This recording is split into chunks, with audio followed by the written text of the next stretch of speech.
Amy, let me tell you about a magical place that is so exactly designed to be enclosed space, year-round fun for the whole family that I bet you already know what I'm going to say before I even say the name. Let's say it together on 3. 1, 2, 3.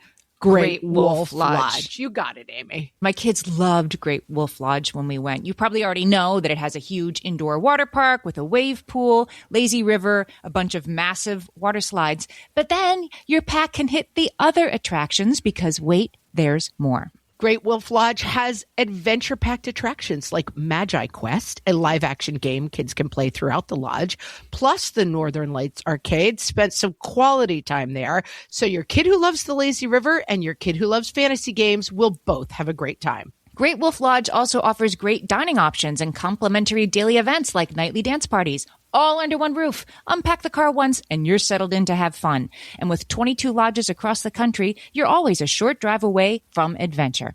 We've both had such great times at Great Wolf Lodge, so bring your pack together at a lodge near you. Learn more at greatwolf.com and strengthen the pack. What is the statute of limitations on this crime? What fresh hell? Laughing in the face of motherhood. Sometimes the omelet pan gets done. With Margaret Abels and Amy Wilson. I'm bored. We never do anything fun. A podcast that solves today's parenting dilemmas so you don't have to. Mom, you make seriously everything worse.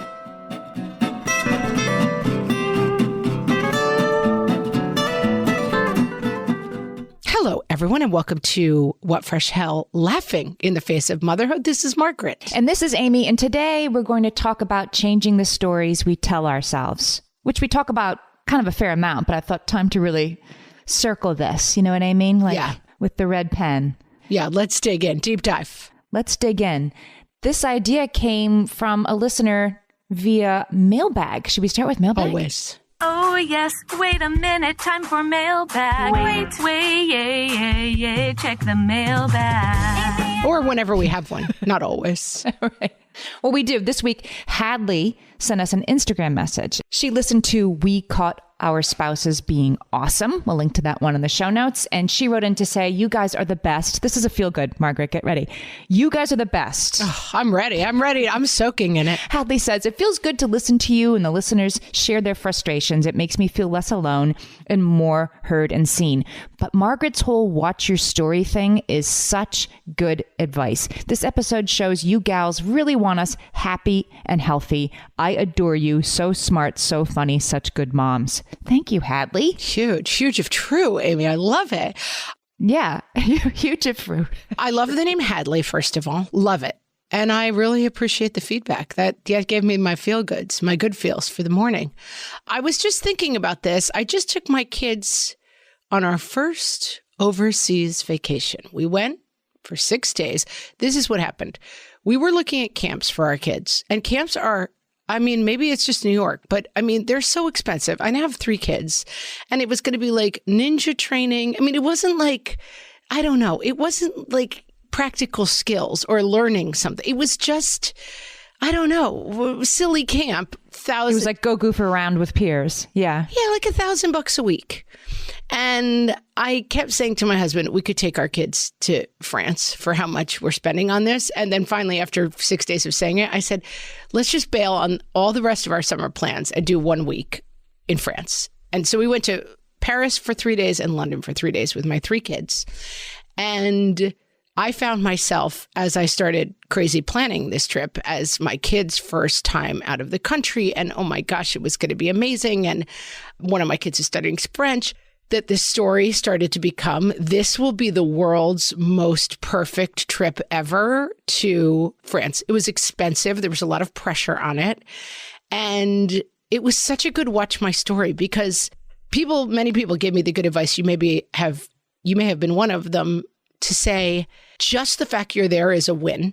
And so try to see one thing a day. But my kids there were 2 days where my kids sat in the hotel room and watched like weirdo British TV with like, I don't know, men pretending to be pirates and some weird show that they got into. And that was fine too. And I needed to like check my story of like, they will I don't know what, like have the most amazing time of their, well, it was just going to be like perfect. It was going to be perfectly planned.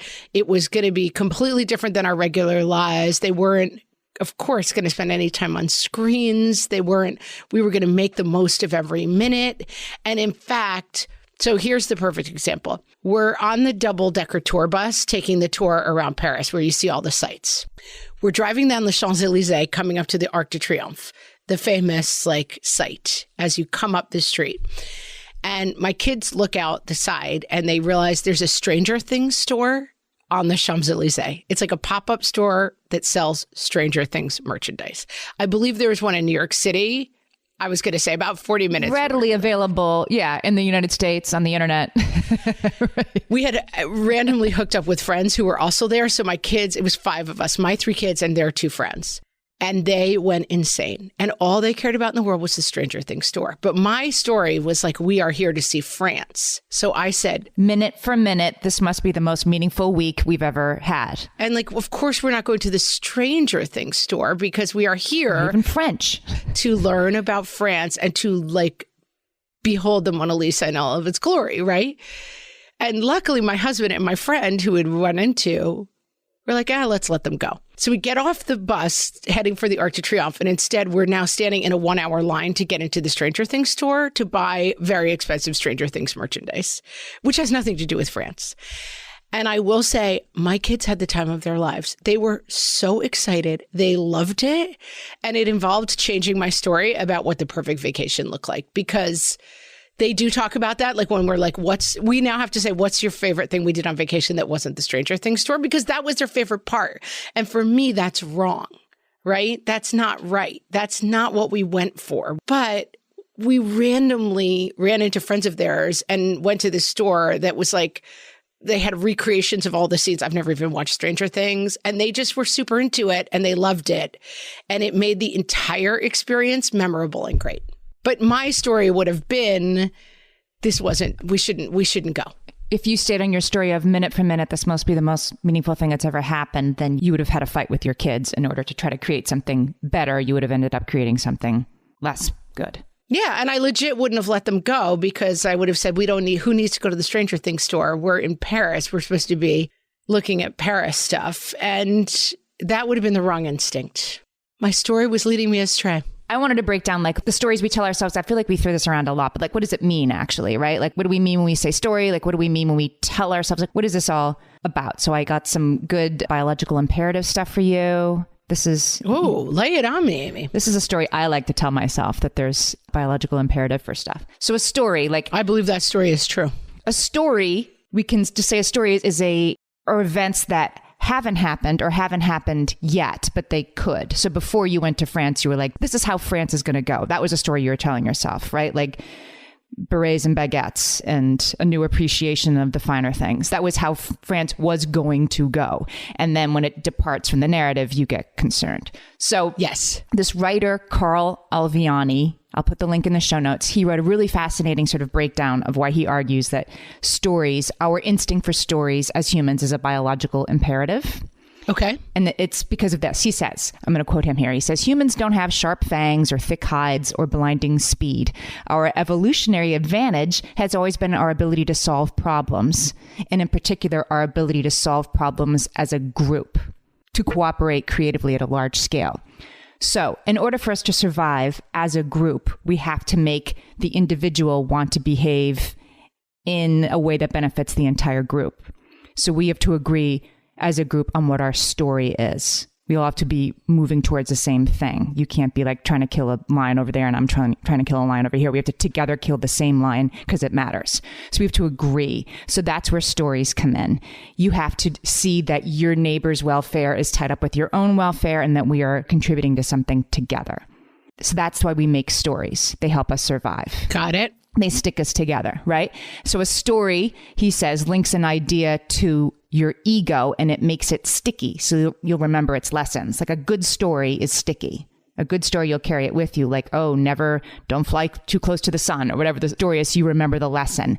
And the more the hero of the story is like you, the more likely you are to remember it and the stickier that it is, the more you recognize yourself in the story that's being told. So that's why we have stories. So stories help us survive as a group of people and not all just do our own thing all the time. Okay. Right. I believe this so far, yes. So, but then the problem is our brains start to seek stories everywhere we go and create stories where in fact none exists.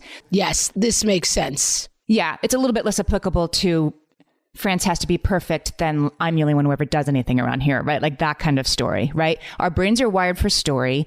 Our brains try to connect the dots where they don't really have to be. There's just dots. They don't have to be connected at all. But our brains like story. Stories help us survive. So our brain tries to find a story, right?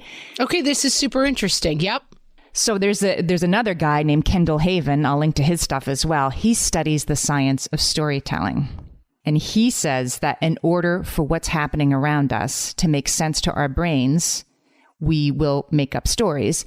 And in order to have the story work, our brains are willing to make assumptions, connect, dots without reason to do so, change facts, reverse facts, make up facts, and, maybe most importantly, ignore the things that don't fit the story that your brain is trying to create. Yeah. So like if your kid is, I'm trying to enter the story of your kid for a second. If your kid the next day is standing in a long line to do something you wanted to do, to see the Mona Lisa, your kid's story is maybe mom never lets me do anything fun, right? Mom is the worst, always and never lets me do anything fun, conveniently leaving out the point that you went to the Stranger Things store for like an hour and a half the day before, that we're willing to throw things overboard. Oh, for sure. I mean, I had a kid on this trip who was like, I'm not going to be able to find anything I like to eat. And then ate like a king for 4 straight days. And then we went somewhere for like a little dessert stand and they don't like crepes and everyone was enjoying the crepes. And he really said, I told you I wasn't going to be able to find anything I like to eat. Because like on day 4, there was one time where he couldn't find anything to eat. So yes. Mouthful of bechamel sauce. He's like, I told you, this place is terrible. Yeah. Well, he didn't want to eat the crepes. So it was like destiny fulfilled, and that's why we say be careful of your story, right? Because part of it is that it becomes the self-fulfilling prophecy, right? Like if the story is, I won't find anything I like to eat on this trip, then you're waiting for that penny to drop the whole time. You can't let go of that story, right? You have to see that story fulfilled. And it's exceedingly easy, isn't it, to see it in our kids, like this camp will be boring, or you always make me do stuff I don't want to do. Like it is very easy to see the oversimplification in somebody else's story, but yeah. Or I'm the only one who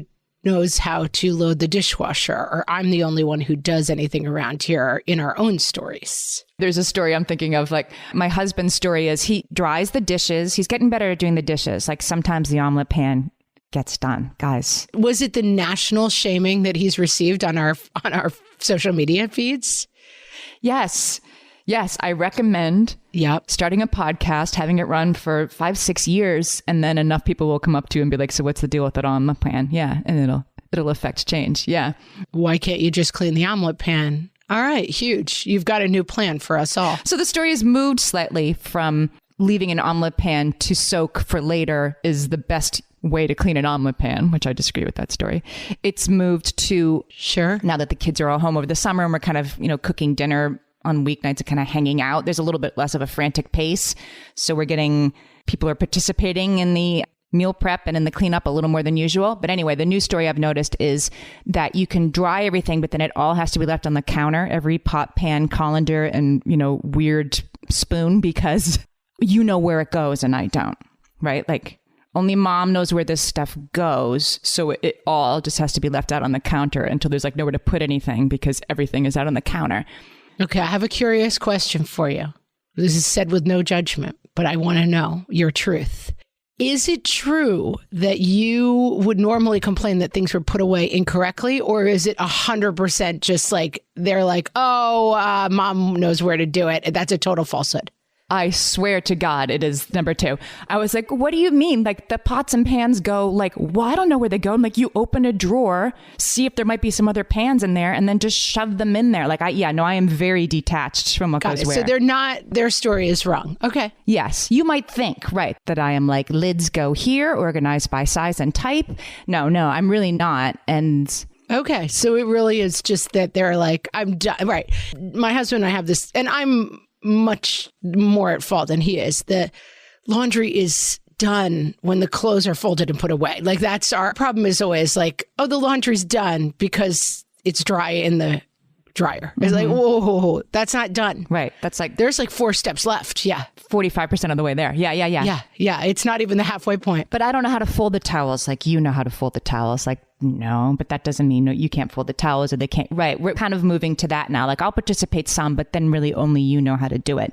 And then as I angrily shove the pots and pans into these, doors that can't really accommodate the number of pots and pans we have, because that's how we are. We live in a house with too many pots and pans. I do revert to the story of, once again, I am the only one who ever does anything around here, even though my teenagers like washed, dried, and then just, kind of pooped out and left the pots on the counter. But they got it most of the way there. That's still better than it was. But we're both stuck in our story of, well, I can't finish because mom will think it's wrong, and me thinking I never get any help around here. Both aren't totally true. I think we're landing on a key aspect of the story, and I'm going to pick it up as soon as we get back. Okay. For some of us, tax season is one of the only times that we look at our finances fully. And once it's over, well, that was terrible. And it is completely understandable not to want to think about it for another whole year. But using Monarch and being intentional with your finances in an ongoing way helps you see where your money is going and how you can put your refund to best use. We are here to tell you, simplify your finances with Monarch. Monarch is the all-in-one personal finance tool designed to make your life easier. It brings your entire financial life, budgeting, accounts and investments, net worth, and future planning together in one dashboard on your phone or laptop. Feel aware and in control of your finances this tax season and get 50% off your Monarch subscription with code FRESH. As you know, my husband and I are preparing to send, 3 kids off to college, and I cannot tell you how helpful Monarch has been in showing us our full financial picture, helping us to track our spending and reach important savings milestones. Our weekly meeting, Amy, it's now run by Monarch. Love it. Achieve your financial goals for good with Monarch, the all-in-one tool that makes money management simple. Use code FRESH at monarch.com for half off your first year. That's 50% off at monarch.com, code FRESH. My favorite skincare products actually feel more like self-care, like they're so nice to put on and they smell so good that I'm actually happy when I get to that part of my day.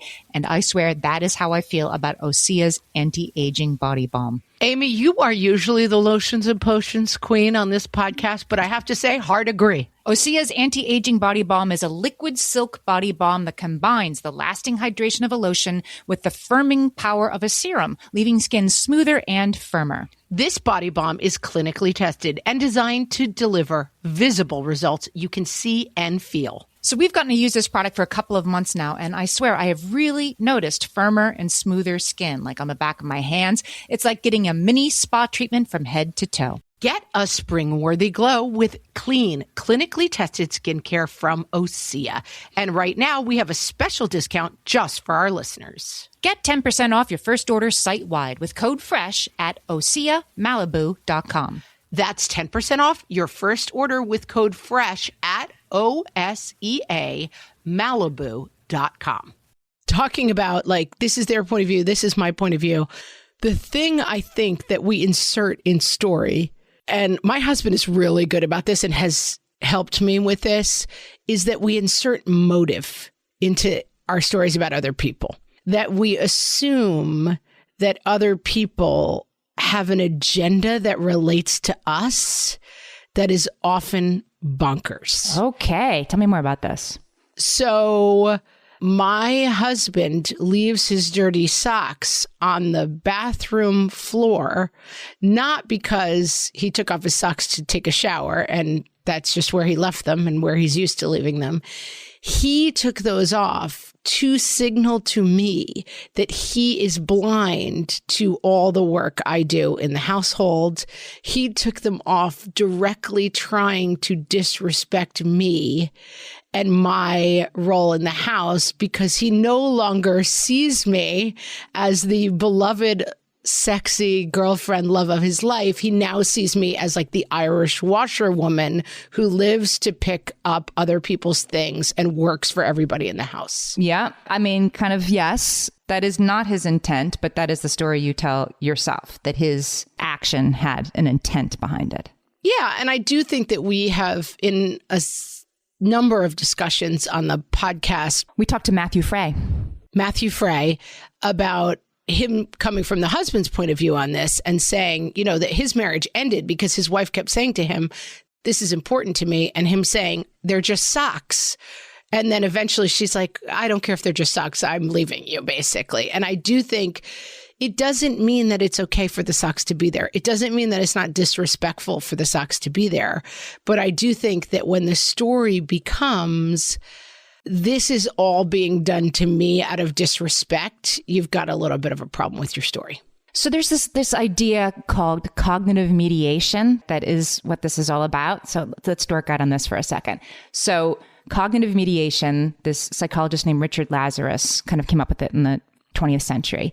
And he was explaining for the first time that there is something that happens in between something that happens to you and your reaction to it. And we've kind of talked about this before, like the snake in the yard is going to affect you very differently if you're in the yard with the snake than if you're in the kitchen looking out the window at the person in the yard with the snake, right? You'll have a different reaction. But that the snake causes a reaction in you, but that reaction is caused by your thoughts. Like there's something that happens in the middle that he calls appraisal. So that when you see the socks on the floor give you a thought. You appraise them. You appraise them as like, these have an intention behind them. This means to me that my spouse doesn't think my time is as valuable as his is. And that causes your emotion, right? It's like the socks on the floor aren't making you mad. It's your thoughts about the socks on the floor that are making you mad. And I think that's just a more fancy scientific way of saying that's a story you tell yourself. It's something you're sliding in between. You're adding it to the sock and it's causing the anger. So therefore, if you want to not be angry about the socks, you have to accept that there is a middle step there happening. It's your appraisal of it. Right. And just to be clear, it doesn't mean that like, just accept the socks because it's all in your head. It's not. It's saying like, hey, it's being able to have the conversation that says, when you leave the socks on the floor, I feel like you're expecting me to pick them up. And so there's a disconnect because you're leaving the socks on the floor because you're getting into the shower and you just don't think to put them in the hamper. But here's how it's affecting me. You need to close that loop together, the two of you, because I mean, the other thing that I think is very important to story is that we are all the central character in our own story. Yeah. And that other people's role in our story, I mean, everyone's had this experience, right? Where someone said to them, I could tell when you did X that you were trying to send me this message. And you think to yourself, I barely know who you are. Like, what?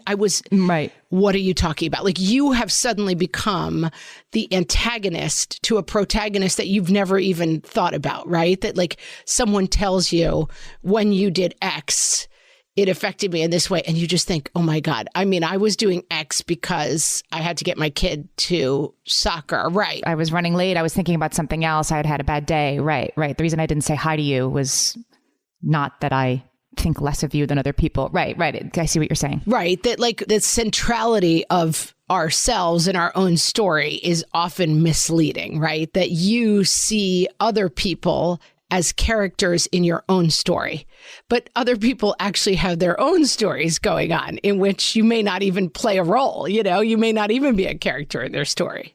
Well, think about it. Like your husband comes out of the shower, sees those socks on the floor, and his appraisal of those is like, those socks are on the floor and I'm late for a Zoom that starts in 5 minutes. But if I don't pick up those socks, I'm going to hear about it later because somebody is always looking for the negative around here. And right. And then, so the socks mean something completely different to somebody else.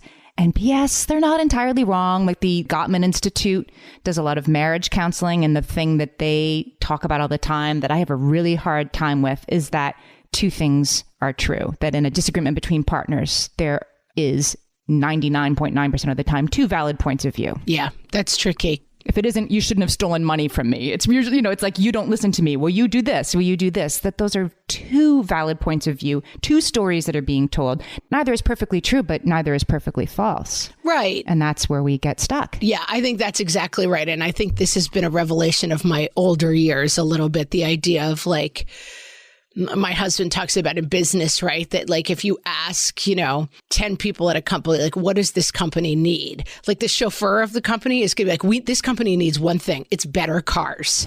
And then the secretary is like, we need more updated computers. That's the one thing this company needs, right? And then the chef at the company is like, the one thing this company needs is better cookware. Like everybody has their own reality and their own story. And in having just traveled with a big group, it's like everybody's sort of like, well, what I need is, to sleep in. Well, what I need is to get to that. Like, it's hard to find center when you've got 7 legit stories going on.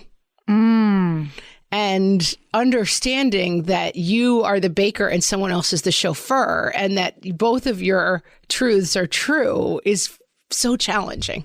Can we talk about taking things personally? Because I feel like that's something I struggle with. Oh, let's. I'm great at it. And I think it's related to this. Like I figured that out doing the research for this episode. So I've often been told in my life that I should stop taking things personally. And I hate when people tell me that. It's a very annoying thing to hear, yes. Yeah, because it's often in response to if one of my kids says to me like, Mom, why do you make everything worse all the time? And then I'm told I'm not supposed to take that personally. Like, it was intended personally. I'm not really sure. Like, I'm not imagining that my kid said something negative about me. They just said so. So how else are you supposed to take it but personally, right? So I get stuck in that. And I think I get stuck in, no, that story's wrong. And let me show you why your story is wrong, actually. Let me correct that clearly incorrect story, at least from where I stand. But even if you're resisting the story, you're accepting it. I guess that means taking things personally, that you're looking at somebody else's story and saying, that's not true. Well, of course it's not true. It's not your story. It's their story. And I think maybe getting stuck there is where I'm having a problem, like being too concerned about the stories other people tell themselves and what my role might be in those. Like, yes, I hope in your story, I'm the fairy princess, right? Because I'm the fairy princess in my story. So I should be in yours as well. Yeah. And I think there's a lot of stuff going on there. One is that we want to be the hero in our own story and everyone else's story. So when we lose that footing, it's painful for us. Right. But that sometimes gets in the way of learning, right? That, we've talked about this with people talking about anti-racism, for example, that like, as long as you're coming into the story of like trying to understand and unpack some stuff around racism, that if you're too busy holding onto the shield of like, but I'm a great person, I'm not part of the problem, I'm part, it gets in the way of learning some things. If you're too busy holding onto the story of like, I already get it, I'm great at it, and I'm never going to make a mistake. I didn't mean it right. Or I didn't mean it like that. Like, make sure you correct my perception of you and your story. Right. Right. That like the most important thing about this work is everyone understanding that I'm a good person. Right. And that story, I think, is something that happens with our kids or our in-laws or our parents is like, and sometimes my kids do say, at the end of a European vacation that like we saved for months to be like, I'm bored. We never do anything fun. Like, am I supposed to let that lie and be like, you're right, kid. Well, that's your story and that's fun. Like, no. But actually screaming at them like, I just took you on an expensive vacation doesn't go well either. It's complicated. It's hard. I have something that I think might help. There's a psychologist. His name is Nick Wignall. And so he says, when you're taking things personally, he says that you're valuing other people's opinions or stories too much and your own not enough. So if you're taking things personally, what he's suggesting that you change is when you're criticized, you tell yourself a story right then. And that's the story you want to pay attention to. Pay attention to the story you tell yourself when somebody criticizes you. All right, give me an example though. What's the story you tell yourself? Well, I think it would be that when my kid says to me, Mom, you make seriously everything worse, that my child actually means that. And I need to disabuse my child of that notion lest we grow up to never speak to each other again, as opposed to I have a teenager who's blowing off steam for this 30 seconds. Oh, I'm not good at that. Right. Or that my response to that is to make sure that they understand that I'm actually perfect, right? Or that I'm actually blameless in the story that they have set up. I think that I need to do that. That's the story I need to tell myself. I need to rescue myself from their like completely quicksilver, momentary, lowered opinion of me, which is, and if I'm the safest place to put their frustration, I need to let that go. I need to not feel like I need to correct that, even if it upsets me. Like I get stuck on the don't let it bother you. Well, it does bother me. It was actually intended to bother me. So how can I not let it bother me? Well, I cannot let myself feel that I'm not worthy in exchange to, an offhanded comment from somebody who's having a bad day. Yeah, I think that's right. And I think in general that your story can't really live outside yourself, right? At a certain point, you have to understand and be comfortable with your own choices so that anyone coming along and saying, your podcast stinks, you're ugly, you look old, you're a bad mom, that like you can't hand your story to every single person who walks by. And I think when we started the podcast, we were a little bit like, oh, this one reviewer said this one thing and I say like too much and I have to train myself out of it. It's a little bit like, it's a little bit like, or maybe this isn't the right show for that person. And like, we can't be everything to everybody. And not everybody's gonna dig you because you're, I don't know. It's tricky. But obviously with your kids, it's a little bit different. Like you don't want your kids to see you. You want to be a good part of your kid's story, but you can't be every day. Is that what it is? Yeah, I think they're on their own journey. And what I want to talk about after the break is I think it's not about not telling ourselves stories, but to be more careful about curating the stories we tell ourselves. Like the solution to changing the stories we tell ourselves is not don't tell yourself stories, but tell yourself good ones. Tell yourself one that help you instead of ones that don't. All right, we'll be right back. All my kids learned to swim when they were little. It was super important to me that they be confident and safe in the water. There was only one problem with that. Taking them to swim lessons. I mean, the pools were freezing. There were always cranky adults doing laps right there. And it was definitely not, for any of us, what you would call fun. Amy, heard. But now there's Goldfish Swim School. Goldfish takes a really thoughtful approach to swim lessons, combining research-based teaching with a warm, kid-friendly environment that actually helps kids thrive in the water. Every detail at Goldfish is thoughtfully designed to create a golden experience, from shiver-free, warm indoor pools to comfy waiting areas for parents to professionally trained lifeguards on deck. Goldfish uses an approach called the science of swim play, which combines guided play with proven teaching techniques to help kids learn to swim, build water safety skills, and gain confidence, all at their own pace. Lessons are designed to meet kids exactly where they're at. If you've been thinking about swim lessons or just wondering where to start, this is a great opportunity. Right now, Goldfish Swim School is offering a waived membership plus your child's first lesson free at participating locations. Just visit goldfishswimschool.com/free to find a location near you and enroll using promo code FREE. That's goldfishswimschool.com/free, promo code FREE. Amy, when I'm having a good hair day, it usually makes my whole day better. And that's why on every day, I'm taking Nutrafol. Nutrafol is the #1 dermatologist-recommended hair growth supplement brand, and it's the #1 hair growth supplement brand personally used by dermatologists. Nutrafol's hair growth supplements are peer-reviewed, NSF certified for sport, and clinically tested. Nutrafol offers multiple formulas for men and women, tailored to different life stages and lifestyle factors, so you get support that's actually right for you. Adding Nutrafol to your daily routine is easy. Order online, no prescription needed, with automated deliveries and free shipping to keep you on track. Let your hair be one less thing to worry about. See visibly thicker, stronger, faster-growing hair in 3 to 6 months with Nutrafol. For a limited time, Nutrafol is offering our listeners $10 off your first month subscription and free shipping when you visit Nutrafol.com and enter promo code LAUGHING. That's Nutrafol.com, spelled Nutrafol.com, promo code LAUGHING. And now, what type of car mom are you? From the What Fresh Hell podcast, the camp counselor. All right, kids, that was a great game of I Spy. Next up, let's all play the license plate game. the music historian. How dare you? This is not old people's music. This is a seminal 90s R&B classic, Just Kickin' It by Escape. They are sometimes referred to as the hip-hop version of En Vogue. They were discovered by Jermaine Dupri and went on to have hits like The Professional. In you go, kids. We've got 7:45 a.m. drop-off at swim team, and then we'll be right on time for our 8:02 drop-off at the baseball field. Then swing by the Browns, drop off Henry, pick up Christy. As long as the left turn lane on Maple isn't blocked, we'll be right on time for 8:30 at the Girl Scouts. The karaoke queen.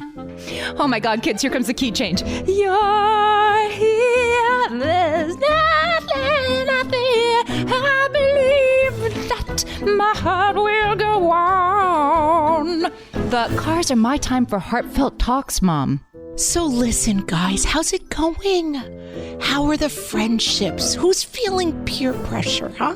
I just want you to know, like my kids know, I am always an askable person. Any questions, no topic off limits. Any questions about sexually transmitted diseases, friends? Anyone? This is Ben. What type of car mom are you? From the What Fresh Hell podcast.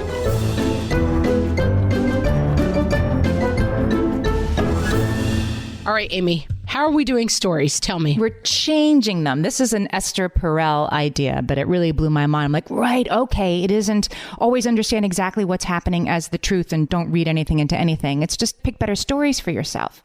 So she says, you know Esther Perel, right? With her beautiful accent. Oh, she is a relationship expert. I won't do her accent for you, but I'll put the link to the YouTube video. She's just lovely and relaxing and just like kind of like a Sophia Loren of relationships. It sounds winning. So yes. So she suggests that stories are adaptive, that they're how we survive. And you tell yourself a story to get through a moment. Like, think about this, like, a dog bites you, and the story that you tell yourself in that moment is like, I'm in danger, right? But then the next time you see a dog might come up to you with its tail wagging, and you're still kind of freaking out that dogs are dangerous, even though this dog isn't dangerous because you've had a previous experience. So it isn't even like your story was always false. It maybe was once true, but it's not true now, or it's not true in this situation, or it's not true anymore. Like, that you don't ever have any time to do anything for yourself. That was definitely true when the twins were 18 months, but now they're 7. That your stories change over time and you don't actually adapt them, and that you perhaps should. Oh, let me give you an example of this, which I may have given on the podcast before. My mother, at some point, I believe I was in my mid-30s, and I was drinking soda out of a can. And she said, I don't trust you around cans of soda. Because when I was young, once I pulled the tab off of a can of soda and it got stuck in the dishwasher and broke the dishwasher.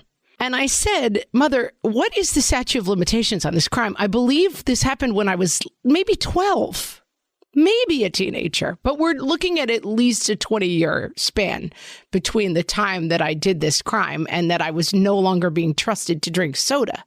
I mean, we're talking like 10 to 15 years outside of the home as an adult drinking soda with no other problems. Oh, yeah, absolutely. With very little ramifications. But I find that I have a kid, like if you say to me, like, which is your kid who is not responsible? Which is your kid who is responsible? Which is your kid who is a picky eater? Which is your kid who is spacey and can't be trusted to hold stuff? I mean, those are the kind of stories that I think we have to watch with our kids, because I know for myself that I spent a lot of my time in my family of origin in the role of like Goofus, Goofus and Gallant is not even an oldie Lux alert for me back in my day, but it used to be a highlights magazine, like the bad kid and the good kid. But I definitely was the kid who was like Pigpen, the mess, like disorganized, always losing stuff. You can't trust her with things. And at midlife, I still occasionally get tagged that way of like, oh, don't let Meg load the dishwasher. She's crazy. And it's like, okay. She's crazy with the soda tabs. I'm very old now. Like, these things are no longer accurate about me. I've been running my own household now for 2-3 decades. So I can load a dishwasher. It's fine. Yep. And so you change the story and you change the story for yourself. So this is like a hack that we've all seen before. What would you tell your 18-year-old self if you could go back? So Esther Perel in this YouTube video that I was watching suggests, like, that's what she's asking you to do. That exercise. If you could go back and tell yourself something, how would you change the story for that 18-year-old? For me, it might be like, don't wait for that boy, go do the thing you wanted to do, right? Don't change your life to suit whoever you're dating in, 1990, whatever, go live your life. That might be right. An example. Or, I don't know, believe in yourself, whatever. But we can do the same thing for ourselves now. It's much easier to see with the distance of time, the things that you were getting wrong and misperceiving in your cognitive distortions of a long time ago. But can you apply that same stuff to now? What would you tell yourself? If you could tell yourself that you have a loving spouse who does a ton around the house and is kind of always in a pretty good mood and never gives anybody a hard time. If that's the story you tell yourself, you have to be deliberate about it. But if you change it, well, then it helps. I think there's two things. One is that, right, the story about ourselves. Like, yeah, I'm okay. I'm doing great as a mom. Like those kind of stories. I am enough. This is just a pause. I'm not washed up. Maybe there's something else out there, but for right now, I'm just in a season. Like there's lots of stories we can tell ourselves. And then this flips to our maximum generosity place too, where we try to tell ourselves the best possible story about other people. And this is something that I struggle with because I am very much the star of my own story. And so this person at my kid's school meeting who isn't respecting me enough and doesn't understand my kid like I do is my enemy, right? And so then I go in to have a confrontational story with this person. But I find that I get better results when I can say, our story is two people working for the best outcome for this kid. And so let's be on the same page and figure that out. And my story about my husband who was put on earth to be in my way because he's not as good at running the house as I am, that affects our relationship, and just trying to change the story that I tell about other people. My parent who is over demanding of my time and doesn't understand that I'm busy and it's not all about them. What if the story is this is a person who loves me and misses me and wants more time with me, and how can I accommodate that?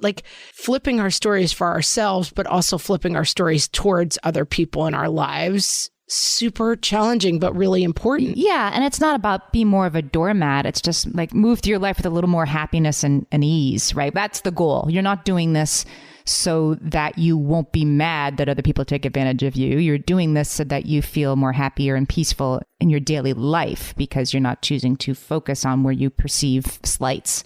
And maybe you address the slights. Maybe you have a conversation about it. You say to your partner, when you do this, I tell myself the story of X. Maybe it's worth talking about it, but it's also worth changing it. I think it can be a really easy construct. I think that when you meet up with a friend who you haven't seen and, you have been maybe neglecting their friendship, I think that there can be a room, and this is a little tweet, and it's not exactly how I would have this conversation, but your story can be I think your story is that I don't care about you anymore because I have kids now and that's fulfilling my life. And my story is I am so overwhelmed and I miss our friendship, but I'm just drowning right now in my life. That it can be a helpful way to have conversations with people about, as you were saying, that your truth and my truth can both be true. And that we can respect both of those things and find a solution if we're both being honest about what that looks like. And you're thinking that you want to see the kids, every single day. And my feeling of I'm overwhelmed just having to get the kids dressed to show up for you. Those stories don't match. So what's a solution that we can both find? Or maybe you can say to your husband, your mom's story is that we're neglecting her. My story is that the times that we see her are overwhelming for me for these reasons. How can we make these stories match up a little bit more easily?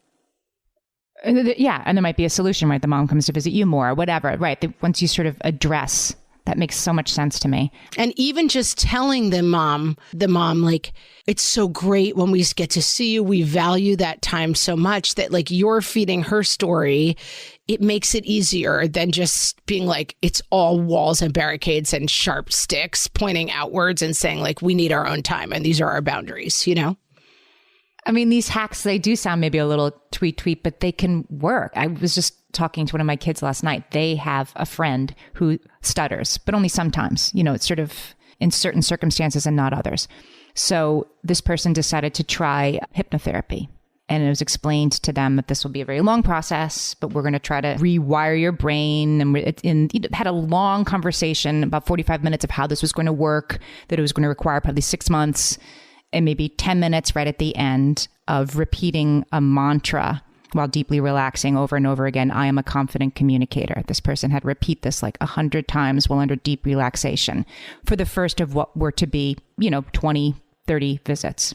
Guess what?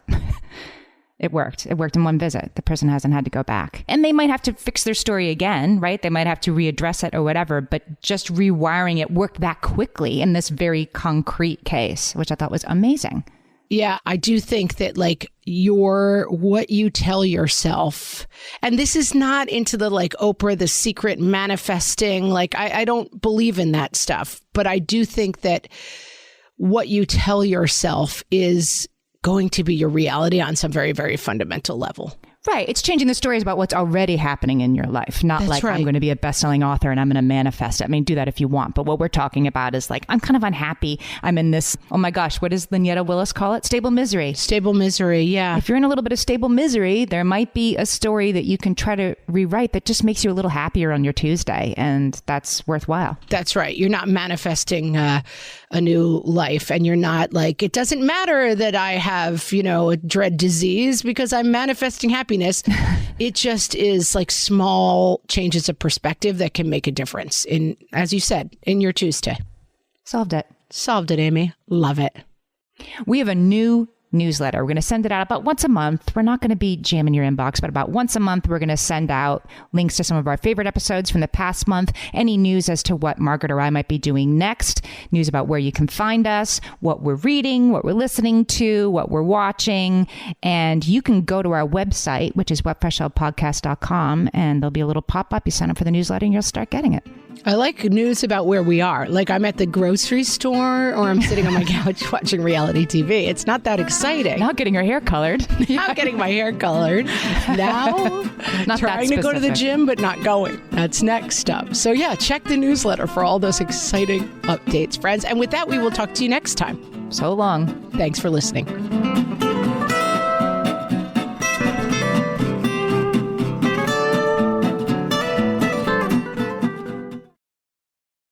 The right window treatments change everything. Your sleep, your privacy, the way every room looks and feels. At Blinds.com, we've spent 30 years making it surprisingly simple to get exactly what your home needs. We've covered over 25 million windows and have 50,000 five-star reviews to prove we deliver. Whether you DIY it or want a pro to handle everything from measure to install, we have you covered. Real design professionals, free samples, zero pressure. Right now, get up to 40% off site-wide, plus get a free professional measure at Blinds.com. Rules and restrictions apply.